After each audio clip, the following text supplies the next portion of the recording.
everyone, welcome to the GrandLAN video blog for books that came out on September 30th, 2009. As always, I'm Craig, your host. We're basically just going to do one installment this week. I'm stealing Blue Goblin's format since he steals my sound effects. I caught you, Blue. I know I was looking. So we're just going to steal his format. We're just going to talk about books. I got a stack of 10 and we're just going to roll. We're going to start off right here with Kabam! Amazing Spider-Man 607. Looking at boobs in our own way. Take that, Blue. Yeah. Blue Goblin 01, everybody. He's a longtime fan of the video blog. I just like to shout out and give him a little hard time occasionally. And yeah, I don't read Tarot Witch of the Black Rose, but I got the Amazing Spider-Man. I got the Black Cat right here.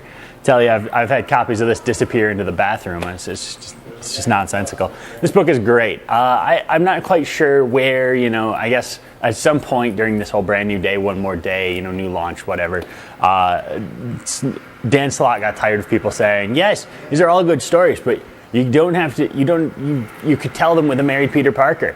Apparently, so in response, the Spider Office has just decided that Peter is just going to have sex with everyone he knows, which is really the Peter Parker story. You can't tell if he was married.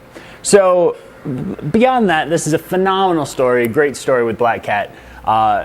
The whole team is just firing on all cylinders at this point. There is nothing wrong with this book, and 3 times a month, it's just like drugs, man. It's just, you stand at the comic shop shivering every Wednesday waiting for your next fix. It's that good. If you're not on it by now, I've been talking about it 3 times a month for over a year. What is wrong with you, really? Batman, the Widening Gyre, number 2, I think. We're having a debate as to how to say this, but Kevin Smith's latest Batman book. Let's just go with that. Kevin Smith writes Batman. This is number 2 of 6. Now, I didn't realize it was a 6-part thing. Maybe I did, and then I forgot it because that's how much I loved the first issue. First issue sucked. Let's get right down brass tacks. This sucked. But number 2, don't get me wrong, number 2 is good. And the sad thing is, it really has nothing to do with number 1. I mean, yes, there's this mysterious character that they're trying to introduce, but this is actually Kevin Smith writing a good Batman story with interesting characters from Batman's history, without pop culture references, with very good characterization, and he's not just falling back on dick and fart jokes. It's amazing. This is proof that Kevin Smith can write a good comic without pandering to pop culture references. And unfortunately, after the god-awful first issue of this miniseries, you have this wearing the exact same title. People that picked up number 1 have already been burned. They're not going to pick this up. Skip number 1. This is a pretty fun story. And really, despite the new character that's supposedly tied together, they really don't have hardly anything to do with each other. So you really don't need issue 1 to enjoy this as an issue of Batman. It's phenomenal. I'm not sure what happened between issue 1 and issue 2, but next up, G.I. Joe Cobra. Again, I talked to my boss about this one. This was one of his favorite miniseries when the big G.I. Joe relaunch happened at IDW. He just loved the idea of the Cobra book, and I did too, as you probably saw the video blogs. So this is a book about Tomax and Xamot. It doesn't actually talk about our main character from the G.I. Joe Cobra series. It talks about Tomax and Xamot, who were at the end, and it presents them in a very interesting light. Of course, they steal the whole Watchmen, symmetrical book idea, but it works. I mean, that works for this type of story. My boss kind of picked up on the word emotional when I said it, and I kind of called this book emo, and he was like, yes, it's emo. After reading it, I don't feel that it's emo. I feel that it's psychological. It's very interesting to see how these gears are changing and how the final scene of the Cobra miniseries is impacting the twins' relationship. And that makes it very interesting. Now, where they go from here, they have to tell more stories with this to make it worth it. I mean, it's a good story in and of its own, but it's a great launching point for another miniseries or more stories. So I'm dying to see what they do with that. They should do more.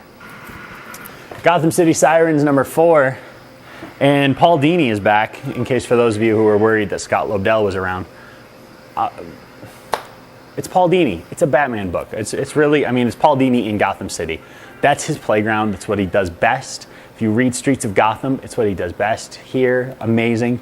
A fun story with, obviously, Harley, Ivy, Catwoman, Hush, Joker. really, really good, really great stuff, and it's pretty much a done in one. You know, there's no grand scheme of things. He's not laying it out like Grant Morrison. He's not like, okay, well, I'm going to put in these panels and they're all going to matter. Like 3 years from now, you're going to have to go back to the start and, you know, look at this panel and see some random bystander drawn in the background by Frank the Oatmeal Man Quitely, and he's supposedly been tracking Batman for 3 years. No, Paul Dini will tell you an interesting story in 22 pages. He'll charge you $3 for it, and he'll say, thanks for coming and reading my comic book. And that's why this book is one of the best out there. However, Jonathan Hickman came by and brought me Secret Warriors number 8 because he's the man. And wow, this is good. This is kind of part of that mini tie-in with Thunderbolts, delving into some various stuff. We get to see Ares' son, who's on the front cover, and wow, what the deuce, man. That was great.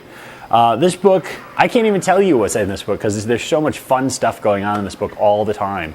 And I've said it for 8 issues now. Read this book. Jonathan Hickman is amazing. There is nothing better to say. Next up, Spider-Man Clone Saga, the start of the 6-issue miniseries. My good friend Josh has given me the thumbs up on this one, so I'm assuming he liked it. It's an interesting idea that DeFalco and Howard Mackie and this old plot still existed laying around. Now, obviously, if you read this, there's a couple of very obvious, we took the plot and we actually scripted it now because there's an American Idol reference, which stands out kind of like a sore thumb when you're sitting here going into the mindset, I'm reading the Clone Saga. It's good. It's a good start. I'm not really quite sure that it's going to fit into 6 issues. Apparently there's going to be a lot less of the Clone Saga this time. So it is a wait and see. But for now, it's a good start. It's a fun little story. It's very 90s. It reads very 90s. So if you like 90s Spider-Man, hello, right here. I also, if you like 90s Spider-Man, I also have a Round Robin Sidekicks Revenge trade paperback that I'm trying to get rid of. Really, like, I'll give it to you for free. It's painful. I got to like page 12 and I was like, oh, my eyes are bleeding. But anyway, Spider-Man Clone Saga, 90s comic, but still fun. Next up, Thunderbolts number. Hey, pay attention to the number. 136. See, I've been pretty good at that this week.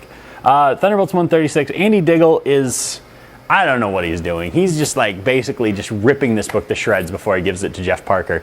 But it's so much fun. It's great. Obviously, this picks up on the heels of Secret Warriors number 8, part of the whole tie-in with them, and kind of spinning outward.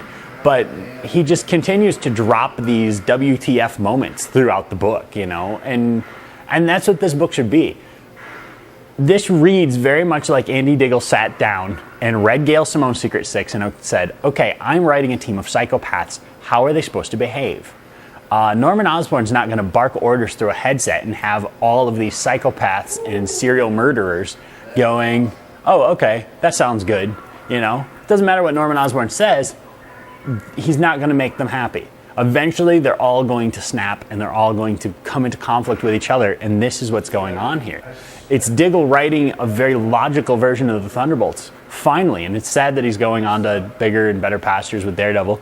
But still a phenomenal book. This has been a great story arc. Very underrated. You know, screw Dark Avengers. Read this. Read Secret Six and read this. It's great. Lastly, and I really hope I'm not out of time, X Factor number 49. Yeah, obviously we're building up to X Factor 50, but at this point, Peter David started throwing us a couple more nuggets, giving us a little more interesting stuff, setting up where we're going to X Factor 50 and obviously into X Factor 200. The Dudes Kissing Dudes storyline, as I like to call it, after the great what? I know Blue loves it, but you know.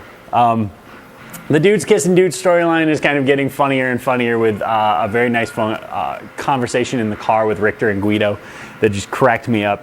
A lot of good development getting us to where we need to be, getting the pieces in place for X Factor 50, which I believe is next month, probably. Very exciting. I can't wait to see this. This continues to be a great book. Read it already. It's fun. Pick it up starting with number 39. The trade paperback of number 39 comes out in like November, December. Pick it up, start there, and just go. You've got 11 issues to catch, but they're pretty easy because they're all out there. So check it out. That's it for this installment. Thanks for watching. We'll see you next week.